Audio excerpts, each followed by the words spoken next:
Hey there, guys. It's RCK, and I'm glad to have you back here again for our next episode. Today, we're going to be going over our Naba series, and it's going to be starting us off with turn 61 and 62, if I'm not mistaken.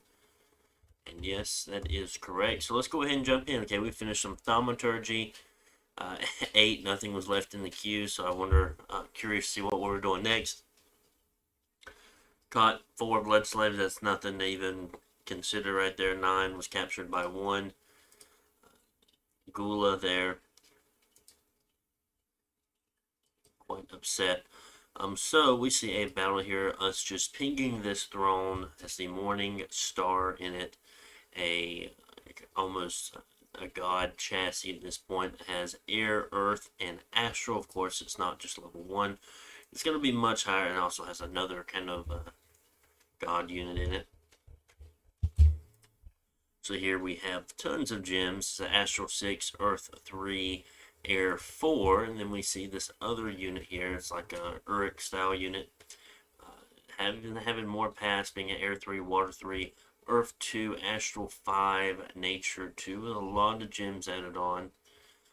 So that is pretty interesting. Other than that, they have a lot of spring hawks here. It's going to be dealing electrical damage or shock damage. Sorry, I keep saying electrical. We have Enkidu archers. Looks like, what's this? Heavy infantry, vine ogres, militia. Ooh, we have some living statues. So that is very interesting. A nice block of those guys. A lot of Enkidu soldiers, archers in the back. Heal giant here, not too much. I mean, a lot of chaffy units, and then we were kind of worried about what these two mages here can cast. And of course, they already have Light of Northern Star, which is interesting.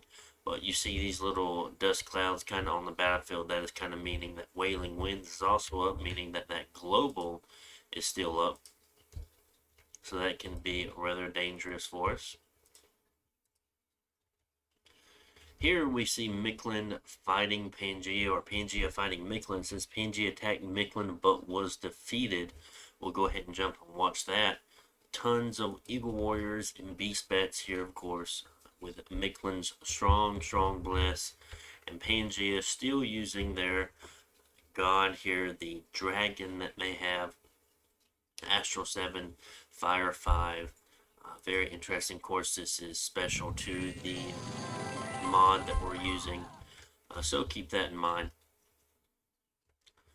So as most of the units we've talked about, the Moon Bowl and other things like that, where these units might be getting buffs from. And of course, Beast Bats are sacred along with the Eagle Warriors here, if you did not know already. Almost look like Creeping Doom being cast. So how much are these guys dealing? 17 attack, and they're dealing around 20 and 18 with a lynch and a dagger. What about the bat? 21, but that's going to be poison damage. Paralyzing poison damage here. With attack skill of 13, not bad. Defense skill of 19 is rather nice there. It looks like they killed it one time. Did it come back? Nope, it looks like it fatigued out or ran away. Possibly retreated there. But that's just Pangea attempting to kind of do a little bit more damage while he still can. One of our scouts were discovered, and we were patrolling out the unrest in some provinces. More than likely, I mean, we really haven't got a lot. I mean, this is going to be a lot more. It's going to be a lot better here with the dowsing rods. Pushing them up to blood searchers of 2, already dealing blood 2, so that's going to be very nice. Just 1 here that is searching or blood hunting. Too bad that we're not able to actually cast another Gula this turn, but that will be okay. Well, that would be rather difficult to kind of boost up and get into vampires. Of course, that'd be rather difficult. We'd need 2 boosters on each, above death and blood, and it would be very tough for the get both death and blood, because you need a 2-handed, which is the staff for the death, and you need a the skull helmet or whatever it's called to get up to death 3, and I believe it is a death 3 spell if I'm not mistaken. Oh, death 4. Even a little bit tougher. At that point, you'd be needing more than likely rings, rings of wizardry and whatnot. But getting to Blood 3 isn't too hard. You have the little knife, you have the brazen vessel or skull or whatever it's called. You have the armor that is the blood booster armor. But otherwise, we're just going to be using the Gulas just because they're cheaper. Yes, they're probably not as good blood hunters, but they are cheaper and easier to cast. So other than that, we have a couple more of these Nawidir. Sorry for the pronunciation. I know I probably butcher most of these words, but they're going to be definitely helping us with getting higher death into our armies. That's going to be very nice. Of course, since we're pinging that, we will be taking that out this turn. Should have checked here because I mean supply usage being down 300. I don't know what necessarily that one is. That one up to 500 and some. Of course, not everyone's moving in. Like it's casting R specs. Someone was moving in to definitely provide. I don't know why you had a bunch of provide some support here through different. It's a little bit of magic diversity for sure. Like these guys, they're not moving. So it seems like most of the army here is staying put, whereas these two, which we'll check and see what they actually have here, they have a bunch of trolls. And of course, if these guys end up dying, I'm not too bothered by that because they do cost us money here that you see, even though they were summoned. And these guys do as well, and they're rather expensive to be honest. So honestly, they should probably be more in the front, but with the Spring Hawks, I kind of expected them to fly rear, so I don't know. Casting Frost Friend with the Sea King. Let's see, is there anything else we could cast that would be that's a DE spell. Would have been a little bit more beneficial to us. Not necessarily. I don't necessarily want to cast Grip of Winter. I mean, Healing Rain would have been okay. Summer Rain giving, well, that's just the AoE spell, so that's not as beneficial. So, yeah, just covering ourselves for a little bit of a cold resistance there for sure. And then this guy's coming in. Oh, not this one. This one's probably going to be just a battery with that's holding a endless bag of wine. Whereas I believe the rest of this army is actually moving in. Not sure why I moved the glyph over here. Do not exactly remember. Other than that, what else do we have going on here? Not a whole lot. Trying to push our Dominion forward for sure, because we have very nice scales. Or actually, it's almost perfect scales if I'm not mistaken. But I know the luck is starting to disappear from the global that Micklin is currently holding. Whales of the Damned is still up, so it's still Wailing Winds in every battle. So it's really hurting a lot of the other players at the moment, like not necessarily Micklin because they haven't had a big fight, but I believe Pangea has been losing a lot. I don't remember who they're fighting. I think either Pangea is fighting Ulm or will be fighting Lemuria, but either way, they're losing a lot in their battles due to this Wailing Winds always being up. So it's very interesting for sure. We're pulling a lot of scouts together for some reason. I don't necessarily remember why we're currently doing that.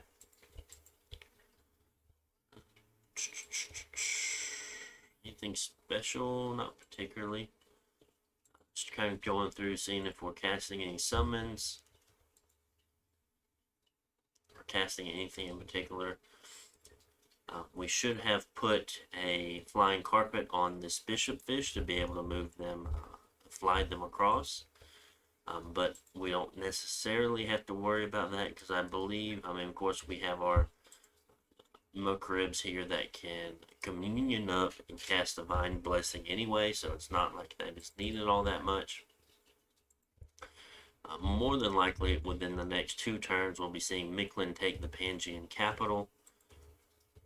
And that is it for this turn, guys. That is it for turn 61. I don't want to sit here and talk about too long. Of course, we're casting Winged Shoes for other mages, not the Bishop Fish, because the Bishop Fish does not have a foot slot. Arcane Pearl, just casting a couple of things here and there. I mean, we have a very, very small amount of Astral Pearls and almost a non-existent air income here compared to the other things that we do have. This is very unfortunate, but it seems like this whole game we were just not really able to capitalize on our air here and do things with that, so that is unfortunate. So that will be all for this turn. So we'll turn over to turn 62. Just taking a look at everything. Nope, not that. Okay, continue.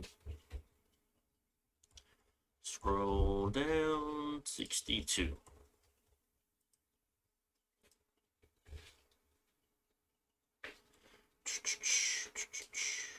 And I'll try to get through this one pretty fast. And we'll have a quick episode here for sure.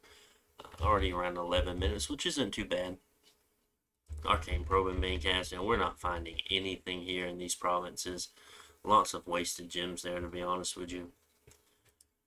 Next, we do see battles with Grand Lemur Councils here. So very interesting to see that he actually lost 2 in that Pangea. Lemur attacked Pangea and 1. So Lemuria did end up winning. But kind of at what cost here? Losing 2 of those guys. Yes, they will be coming back, but they're going to lose their items that they're currently holding. So that is definitely unfortunate for Lemuria. These fellas, what do they have? Life for Life. Ooh. Some of them are already broken, though. So hold on.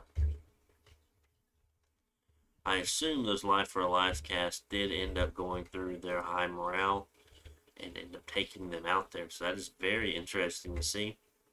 Because otherwise, I don't see what could have been brought to the battle here to really take they will kill a console, being Protection 26, having the Bless that they have here, the items that they currently have, just pretty decently equipped up here at this point. Maybe one. Are they getting all this magic? What's this? Even they're in losing it from magic power here. A magic bonus of 11. Interesting. Pangea here won a battle versus Mikland. I assume it was a battle in Pangea. So this looks like Pangea broke siege here, which is interesting to see Mikland move off. Here we have Pangea attack Lemuria, but was defeated. It looks like the 1 PD Acolyte was able to carry the Hierophant here. And of course, well, we'll go back and we won't look at that too much. We'll watch our battle on the throne here. See what kind of damage we were able to deal. Of course, Light of the Northern Star is put up by these units back here. We have Wailing Winds that is currently up. We have a kind of big squares in the back just for those Spring Hawks to see whether or not they're on attack closest or attack rear. We have a lot of Malakas here, and usually nowadays, I mean, since this is against independents, not necessarily a player army, you probably don't want to bring this many Malakas just because of the chances you have of losing a lot of them in one go. You definitely want to split them up into multiple armies. Other than that, we have some communion stuff. I guess Light of Northern Star helps us too. Interesting. Or either that or we're casting it too, I'm not kind of sure. But yeah, that's what we have going on here. We'll go ahead and put the battle on play. Arrowfin being cast. Slays, Frostbend, Arrowfin, Flame, Curse of Stones. Looks like they had Arrowfin cast on them as well, so that is interesting to see. Of course, we have Fog Warriors up now. Arrowfin, oh, they have their armor broken, so they'd be sitting in a fort for a little while. Come on, let's see you have for us here. Iron Wheel Battle Fortune, that's going to be very nice.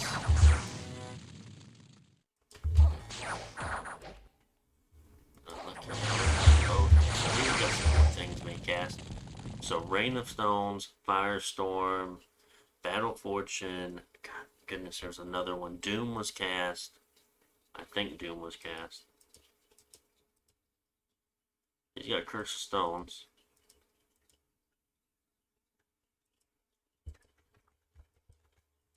Maybe Doom. It might be them casting Battle Fortune, actually. I thought we cast Doom. Possibly could have. But with Firestorm, Rain of Stones, and things like that up, I highly doubt it's going to take much longer before these guys are out of here. So many guys have already caught on fire from the looks of it. I bet it could be some of the Smokeless Flames being cast. Astral Healing, Smokeless Flame. Okay. At least we didn't have any nature per se, because our Enchantress died and we didn't have one come over yet. Possibly what's going on here.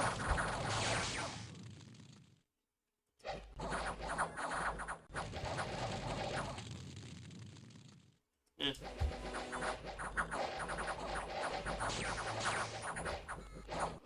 Lots of their units being catching on fire. Looks like we've dealt with all the Springhawks, and we also have Mass Flight here that we've cast at some point. Not entirely sure when that was. Oh, something just came and left. They might have cast Healing Rain and then died.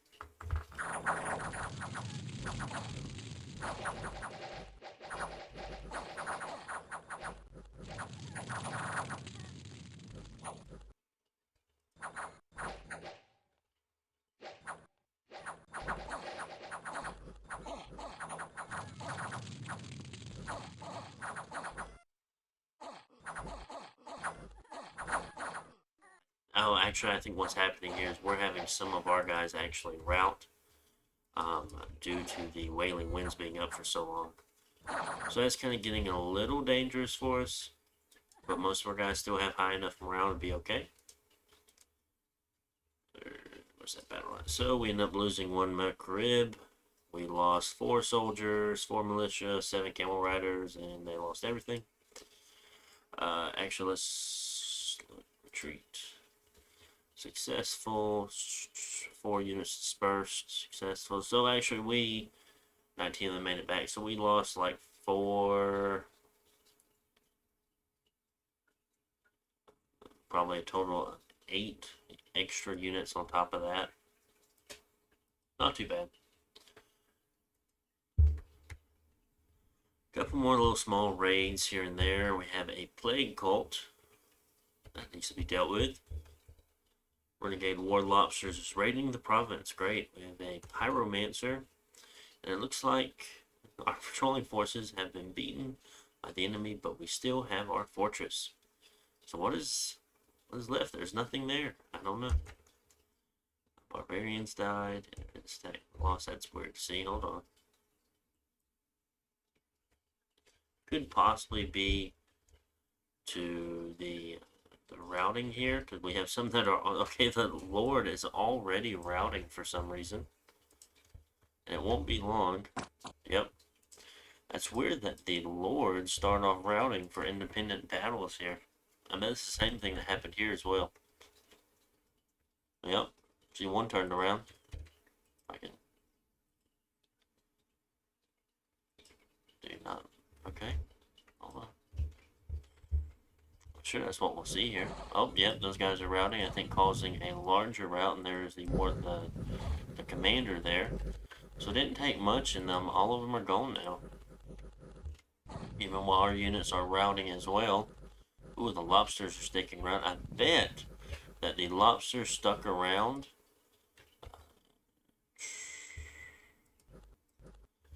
And now they're sitting on the fort, possibly. And then since they don't have a rider, they're not counting as anything, so they just disappear anyway.